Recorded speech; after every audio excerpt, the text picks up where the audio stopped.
The story goes back quite a ways. Phil Goulet was chief of Nipissing, and the desire to have a long-term care facility in our community was talked about, and was something that Chief Goulet at the time, took on personally and wanted to see some type of facility within the boundaries of our community. And little did he know, or all of us for that matter at the time, was the challenges that were going to be laid out in front of us trying to achieve that goal.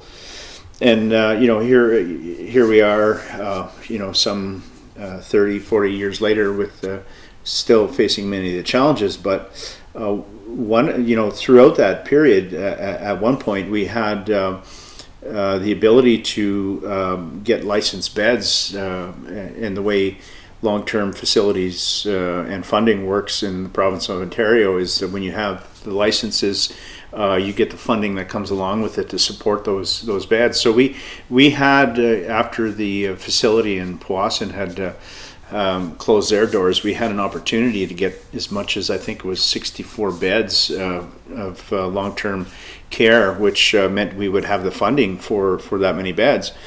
But the problem was, at the time, there was conditions that came along with that provincial funding, and the biggest one of our concern was that the facility had to service all Ontarians. So essentially, we didn't have any way or mechanism to ensure that we would be taking care of our own elders. So we could essentially spend millions of dollars on a facility and have the funding to go along with it, but we had no guarantee that we would be taking care of our own elders, and that in fact we would probably, because it was based on a waiting list, would be taking care of other people's elders, and it was really not addressing our immediate concerns. So then we explored different ideas. We approached the Anishinaabe Nation to consider perhaps a regional approach that we could put together a proposal to the provincial government to argue, that even though they're dedicating Indigenous or money to Indigenous beds, which was again at the time was not something that they did, we could make the argument that we're going to do it at a larger scale, so it would be regionally based services that would be located in Nipissing, and that we would service multiple First Nations throughout the Anishinaabe Nation. Unfortunately, we brought that idea to the Anishinaabe Nation, and they went as far as bringing a committee together, which former Chief Goulet and Claire Campbell and Brenda Restool all took part in, because they were advocating on Nipissing's behalf. They've been doing a lot of work and trying to find ways to bring long-term care to our community. All to say that they became part of this committee that really didn't go anywhere, and so it was just what seemed to be another roadblock. But while that was happening, our strategic advisor, Dwayne Nashqua, was in talks with the people from Cassellholme, and they had approached us about getting funding to have a addition put on Cassellholme that would see up to 16 beds that could be dedicated to Indigenous clients, right, with a priority on Nipissing. So although this didn't really meet the full needs of Nipissing First Nation, because we wanted to have it in our own community, our elders being in our community, this wasn't very far. It was taking care of the immediate needs. So we saw this at the very least being a temporary solution to help meet the needs of long-term care in our community.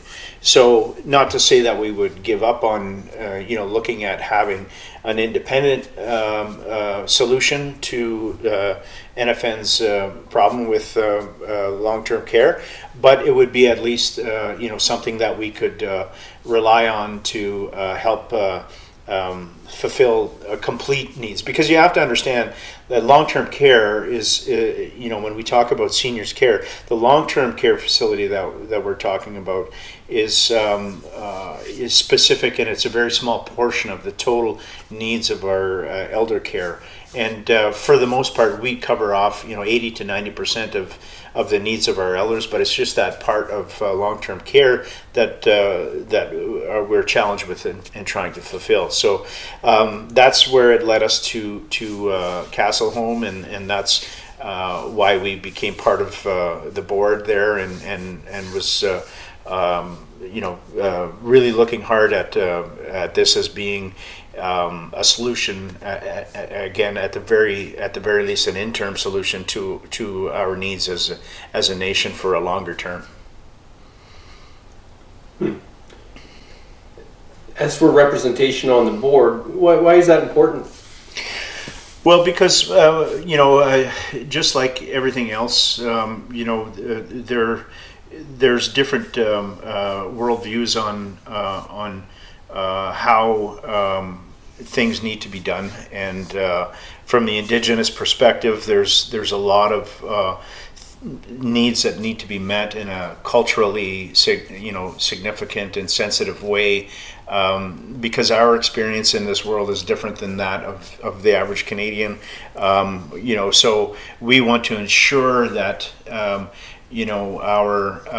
members feel like they're in an environment where they belong, where they feel that they're not alienated, and to have those things around them to make them feel at ease in some of the most important times of their life.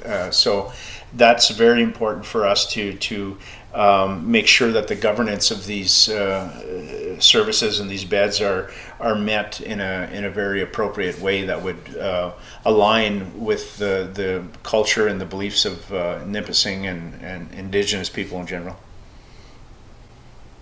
So you'll be speaking to MVP Vic Fidelli later today to get a better understanding of the process to not approve Claire Campbell's renewal, but also to look at what the alternatives are. Where are you hoping to come out of this conversation? To be fair to Vic, we have not spoken yet, and when I was approached to be invited to the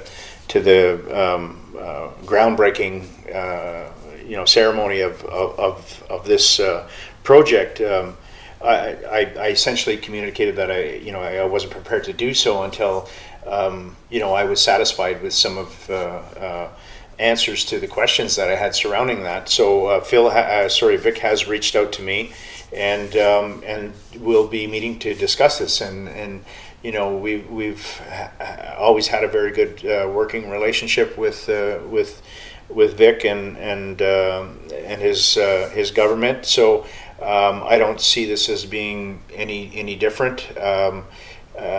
But at the same time, we have to position ourselves to make sure that we get the answers, and we're entitled to that. And so we're sometimes, in any relationship, good or bad, you have to ask hard questions and you have to take positions. And in this case, it's one of those times where we don't want to be part of something until we know fully what we can expect coming out of the other end of this. And in all honesty, it got a little ambiguous as to our role in this, and we want to simply get some straight answers.